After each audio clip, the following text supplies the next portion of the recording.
Salut tout le monde, j'espère que vous allez bien les amis, on est parti pour une nouvelle vidéo. Comme d'habitude, on se fait un petit retour des 24 dernières heures et des informations qui sont tombées sur cette journée de samedi. Il y avait beaucoup de matchs un petit peu partout en Europe, donc on a pas mal d'infos et pas mal de résultats. On va démarrer du côté de la Ligue 1, Nice qui se relance, les Aiglons qui étaient sur une très mauvaise série. Les Niçois se sont imposés hier 3-1 du côté de Bollaert face au Racing Club de Lens. À noter le doublé pour Terem Moffi et un but aussi pour Marcus Thuram. Et c'est une très bonne opération au niveau du classement pour Nice qui reprend la 4e place qui, on le rappelle, sera qualificative pour la Ligue des Champions. En revanche, pour le Racing Club de Lens, évidemment, c'est une très mauvaise opération. Les Lensois glissent à la 6e position. On va continuer les amis, on va aller du côté de Thomas Müller, son compte Instagram. Voilà le post Instagram de Thomas Müller juste après le match face à Darmstadt. Quel personnage, voilà, il est tranquillement en train de s'occuper au haras de ses chevaux. On enchaîne les amis avec les statistiques pour l'USL Dunkerque en Ligue 2. Les Dunkerquois sont sur une série de 10 matchs sans défaite. Ils ont pris 24 points sur 30. C'est une très bonne opération pour eux parce qu'il y a 10 matchs, l'USL Dunkerque était relégable et depuis tout se passe très bien pour eux et maintenant ils sont à 6 points de la 5e place, donc ils sont en train de réaliser quelque chose d'exceptionnel et peut-être qu'ils vont s'offrir le droit de rêver en fin de saison. Bravo à Dunkerque. On enchaîne avec l'AS Saint-Etienne qui continue sa remontada. Les Stéphanois depuis l'arrivée de Dalloglio sont plutôt très bons. Saint-Etienne s'impose hier 4-0 à Furiani face à Bastia. Saint-Etienne est 3e de Ligue 2.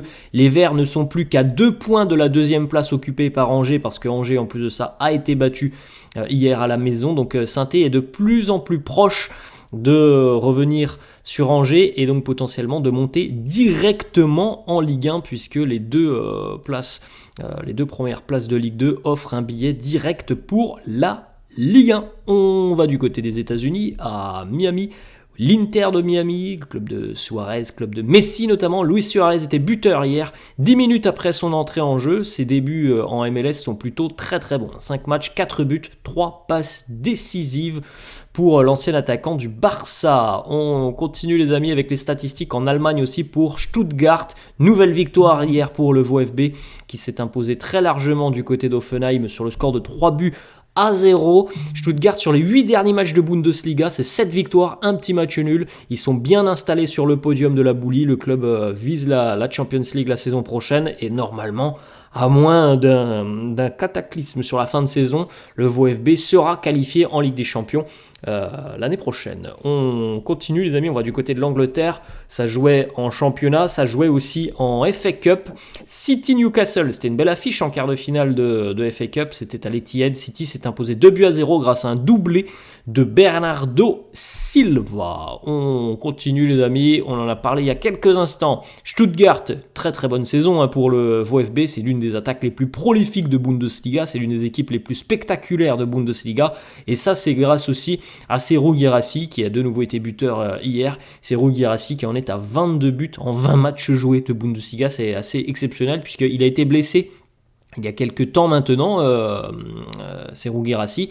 Il serait peut-être à une trentaine de buts s'il n'avait pas été blessé, peut-être un petit peu moins. Mais en tout cas, c'est exceptionnel. Il marque plus qu'il ne joue de match. On continue les amis en Ligue 1. Il y avait un match à 17h. Alors, on l'a dit, Nice s'est imposé dans la soirée. Et à 17h, il y a une très bonne opération réalisée par le Racing Club de Strasbourg dans la course au maintien. Les hommes de Patrick Vieira se sont imposés à la Beaujoire du côté de Nantes sur le score de 3-1.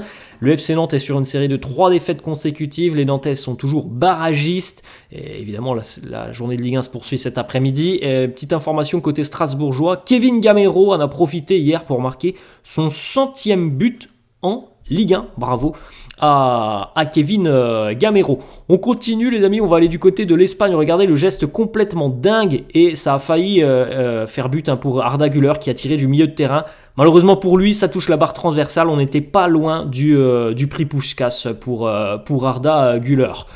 On continue les amis avec la victoire justement sur cette rencontre, la victoire du Real 4-2 contre Osasuna grâce à un doublé de Vini, un but pour Dani Carvajal, un but pour Brahim Diaz et un triplé de passes décisives aussi à noter pour Fede Valverde. Le Real prend provisoirement 10 points d'avance sur Gérone, ça c'est acté puisque Gérone a été battu dans la soirée par Retafe sur le score de 1-0.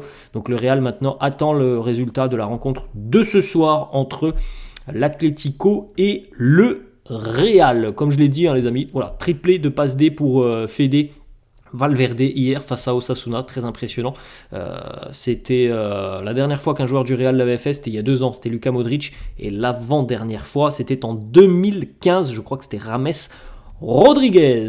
On continue les amis avec les stats de Vini sur ses 4 derniers matchs et il est énormissime le Brésilien, buteur doublé donc hier face à Osasuna, un but face au Celta, un but face au RB Leipzig et le doublé face au FC Valence. Brahim Diaz a été de nouveau buteur, lui aussi quand même, Brahim depuis quelques mois maintenant, il marche sur l'eau, il est exceptionnel avec le Real, il ne cesse de marquer ou d'être impliqué sur des buts et la récompense elle est arrivée aussi pour lui qui est retenu par Walid Regragui pour participer aux 2 prochains matchs du Maroc. Petite information, cette fois-ci on va du côté de la Bundesliga, Mathys Tel de nouveau buteur avec le Bayern face à Darmstadt qui est bon dernier de Bundesliga. 20 minutes de temps de jeu suffisante pour marquer pour l'attaquant du Bayern. C'est incroyable la productivité de Mathys Tel alors qu'il a souvent des petits bouts de match, mais à chaque fois avec ces petits bouts de match il réussit à tirer le meilleur de ces quelques minutes pour souvent d'ailleurs être décisif. On continue avec le petit poste pour célébrer Jamal Musiala qui a marqué hier aussi face à Darmstadt comme Harry Kane d'ailleurs. Musiala il est exceptionnel, c'est vraiment un joueur qui a une aisance technique très très largement au-dessus de la moyenne. Je pense qu'il peut encore un peu progresser dans la finition, parce que c'est pas son registre premier, mais il a une telle aisance pour éliminer les adversaires, il a une telle vision du jeu. Franchement, Jamal Musiala fait partie des plus grands cracks générationnels. On poursuit les amis avec une petite information du côté de Wolverhampton. C'est une mauvaise nouvelle pour le Portugais Pedro Neto, blessé à la cuisse avec les Wolves. Le Portugais pourrait être absent jusqu'en fin de saison selon son entraîneur. Donc évidemment ça veut dire que potentiellement sa participation à l'Euro 2024 est peut-être compromise. C'est un talent gâché par les blessures parce que malheureusement ça lui est arrivé régulièrement à Pedro Neto. On continue les amis avec cette fois-ci les statistiques d'Harry Kane qui a été buteur et passeur hier face à Darmstadt. Les stats toutes compétitions confondues pour l'attaquant anglais, elles sont quand même énormes et impressionnantes. 35 matchs, 36 buts et 9 passes décisives pour lui. On va poursuivre les amis, on a parlé tout à l'heure, City s'est qualifié en demi-finale de FA Cup et on a eu un exploit retentissant hier en FA Cup puisque les Wolves, qui jouaient d'ailleurs à la maison, au Molineux Stadium, affrontaient une équipe de seconde division, c'est-à-dire Coventry, qui d'ailleurs l'année dernière était en finale des playoffs. Et ce qui est assez dingue, c'est que Coventry menait 1-0 jusqu'à la 80e minute avant que les Wolves n'inversent la tendance et mènent 2-1. Wolverhampton a mené 2-1 jusqu'à la 96e minute. Et Coventry a marqué 2 fois dans le temps additionnel, sans même avoir besoin des prolongations pour aller se qualifier. Regardez un petit peu ce résultat et surtout ce scénario complètement dingue. Les Wolves qui marquent à la 83e, 88e, ça fait 2-1 pour Wolverhampton. Égalisation de Coventry, 97e minute. Et le but vainqueur à la 100e, Coventry est en demi-finale de FA Cup. C'est absolument démentiel pour ce club de seconde division anglaise. On continue les amis avec une petite déclat de Luis Enrique sur l'affrontement avec le Barça. Évidemment ça sera le retour des mauvais souvenirs peut-être pour les Parisiens avec la remontada. Luis Enrique nous parle de la remontada, il nous dit elle n'a servi à rien car au final nous n'avons pas remporté la Ligue des Champions puisque par la suite nous avons été éliminés par la Juventus. On ne me rappelle que la remontada, mais 15 jours avant on était entre la vie et la mort. Les coupables étaient l'entraîneur et le staff. Je me souviens aussi du 4-0 pour Paris comme du 6-1. Je vais essayer de me donner à 100% pour qu'on puisse passer ce tour. On enchaîne les amis, on va cette fois-ci du côté de Brentford avec une déclaration d'Ivan Toney. et qui vient de revenir depuis quelques mois, ça fait je crois 3 mois qu'il est revenu de sa longue suspension liée à des prises de paris sportifs. Ivan Toney qui nous parle de son scénario idéal pour le mercato estival. Il nous dit: si Brentford me vend et fait son argent et que je m'en vais pour Madrid, tout le monde est content. Ça a le mérite d'être très clair, il l'a déjà répété à plusieurs reprises. Voilà, il veut terminer la saison avec Brentford, il veut tenter de maintenir le club en première ligue. Bon, Brentford a un petit matelas de points d'avance, mais c'est pas encore fait pour le maintien. Voilà, il aimerait aussi quitter le club. Il a envie d'aller voir plus haut, d'aller dans un plus grand club, et il veut aussi que Brentford récolte un gros chèque. Normalement, c'est ce qui devrait arriver avec cette vente d'Ivan Toney qui est prévue pour cet été. Alors il y a plusieurs clubs qui sont intéressés, évidemment Chelsea, Manchester United, il y en a d'autres aussi en PL et même à l'étranger. On continue les amis, une petite photo. Sadio Mané est en France, l'international sénégalais disputera 2 matchs avec sa sélection et il en profitera aussi pour assister au match de Bourges. On rappelle que Sadio Mané est propriétaire du club de Bourges qui évolue en National 2, l'équivalent de la CFA. Voilà, Sadio Mané sera en tribune pour venir voir l'équipe dont il est propriétaire et qui d'ailleurs a de bons résultats depuis qu'il est arrivé en tant que propriétaire. Alors ils ne vont pas jouer la montée, mais en tout cas lorsqu'il est arrivé ils étaient relégables, ils ne sont plus relégables maintenant. On continue les amis avec les nouveaux maillots de l'équipe de France qui ont fuité pour l'Euro 2024.